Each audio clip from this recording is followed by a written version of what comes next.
ভাই আসতে দিতেছি ভাইয়া, একটু ধৈর্য ধরেন। মাথা বলে পুরো গরম আছে, তাড়াতাড়ি করে মিয়া, কোনো খারাপ চুল মনে আছে।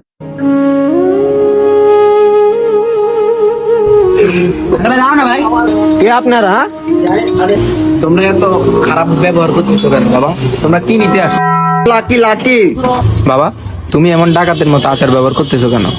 কে ডাকাত? আমার পেছনে ডাকাতের মতো লাগে? তোমার তো ডাকাতের মতো লাগে। দেখো বাবারা, এখন রমজান মাস চলতেছে, তোমরা যেটা করতে আসছো এটা আসলে হারাম। তো ওইগুলো ছেড়ে দাও, অন্তত 30টা দিন ভালো মতো চলো।